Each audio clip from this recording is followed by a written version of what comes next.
नमस्कार साथियों, आज हम लोग क्या करते हैं, आवर्त सारणी को समझते हैं एकदम आसान तरीका से और चुटकियों में समझ जाएंगे इसे, ताकि प्रतियोगी परीक्षाओं में जो आपको रटने की प्रवृत्ति है वो नहीं हो पाए।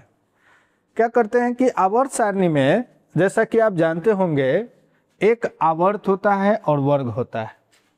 आवर्त सारणी में आवर्त किसे कहते हैं, तो क्षैतिज रेखा जो होती है वह आवर्त कहलाती है और उदग्र रेखा जो है वह वर्ग कहलाती है।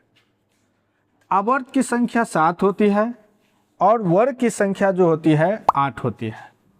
अगर किसी भी तत्व का आवर्त और वर्ग निकालना हो तो एकदम आसान तरीके से आप उसका निकाल सकते हैं। ध्यान से समझिएगा। जैसे मान लीजिए अगर हम ले उदाहरण के रूप में सोडियम, आप जानते हैं कि सोडियम का परमाणु संख्या क्या होती है, 11 होती है। अब सोडियम के परमाणु संख्या 11 होती है तो इसका सबसे पहले आप आसान तरीका आवर्त और वर्ग निकालने के लिए क्या करेंगे कि इलेक्ट्रॉनिक विन्यास निकाल लीजिए। तो इसका इलेक्ट्रॉनिक विन्यास होगा 1s2, 2s2, 2p6 और 3s1। तो यदि आप देखेंगे तो ये जो है आपका अंतिम कक्षा हुआ, और जो अंतिम कक्षा होती है वही आवर्त कहलाती है। वही क्या कहलाती है, आवर्त।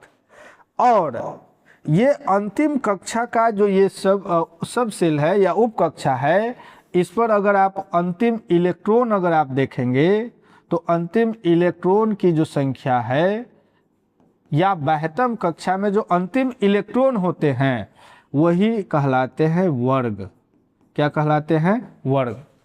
तो आप यहाँ पर आसानी से समझ जाएंगे कि अंतिम कक्षा आवर्त कहलाती है और अंतिम कक्षा में जो इलेक्ट्रॉन है उसे वर्ग कहते हैं। तो यहाँ पर स्पष्ट रूप में आप देख लेंगे कि जो सोडियम है उसका जो आवर्त है होगा वह कितना होगा, तो 3 होगा। अगर उसकी वर्ग की अगर आप बात करेंगे तो वर्ग जो होगा वह 1 होगा।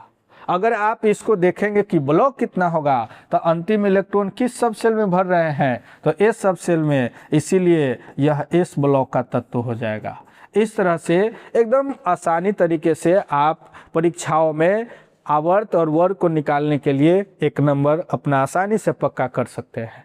अगर चाहते हैं कि आप अधिक से अधिक केमिस्ट्री में और भी इस तरह से रोचक वीडियो हम बनाकर आपके समक्ष प्रस्तुत करें तो आप कमेंट जरूर करेंगे। धन्यवाद।